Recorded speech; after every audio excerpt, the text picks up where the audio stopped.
नमस्कार दोस्तों, आपका स्वागत है my YouTube channel Arun love and motivational में।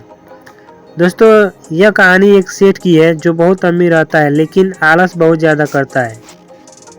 एक बार की बात है, एक गांव में एक धनिक व्यक्ति रहता था।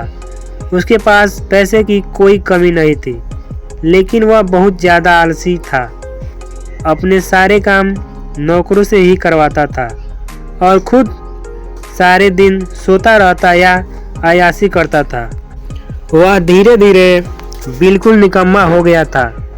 उसे ऐसा लगता जैसे मैं सबका स्वामी हूँ, क्योंकि मेरे पास बहुत धन है, मैं तो कुछ भी खरीद सकता हूँ। यही सोचकर वह दिन रात सोता रहता था। लेकिन कहा जाता है कि बुरी सोच का बुरा नतीजा होता है। बस यही उस व्यक्ति के साथ हुआ। कुछ सालों में ही उसे ऐसा महसूस हुआ जैसे उसका शरीर पहले से शिथिल होता जा रहा है। पैर हिलने में भी तकलीफ होने लगी।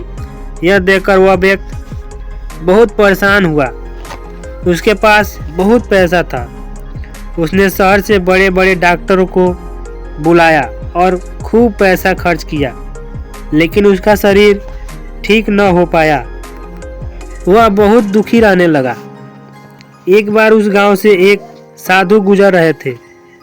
उन्होंने उस व्यक्ति की बीमारी के बारे में सुना, सो उन्होंने सेठ के नौकर से कहा कि वह उसकी बीमारी का इलाज कर सकते हैं। साधु की यह बात सुनकर नौकर सेठ के पास गया और साधु के बारे में सब कुछ बताया। अब सेठ ने तुरंत साधु को अपने पास बुलाया, लेकिन साधु ने कहा कि वह सेठ के पास नहीं जाएगा।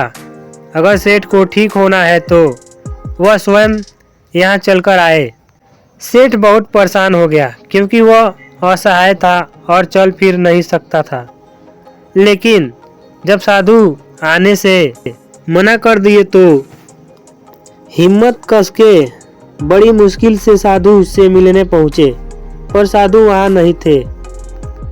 साधु के वहाँ न होने पर सेठ बहुत दुखी हुए और वापस घर आ गए। अब तो रोजाना का यही नियम हो गया। साधु रोज उसे बुलाते, लेकिन सेठ आता तो कोई मिलता ही नहीं था। ऐसा करते करते 3 महीने गुजर गए। अब सेठ को लगने लगा जैसे वह ठीक होता जा रहा है। उसके हाथ पैर धीरे धीरे काम करने लगे हैं। अब सेठ को समझ में सारी बात आ गई कि साधु रोज उससे क्यों नहीं मिलते थे। लगातार 3 महीने चलने से उसका शरीर काफी ठीक हो गया था। तब एक दिन साधु सेठ से मिले और बताया कि बेटा, जीवन में कितना भी धन कमा लो, लेकिन स्वस्थ शरीर से बड़ा कोई धन नहीं होता। तो दोस्तों, यही बात हमारे दैनिक जीवन पर भी लागू होता है। पैसा कितना भी कमा लो, लेकिन स्वस्थ शरीर से बढ़कर कोई पूंजी नहीं होती। तो दोस्तों, अगर आपको यह कहानी अच्छी लगी हो तो हमारे चैनल को लाइक और सब्सक्राइब करें। धन्यवाद।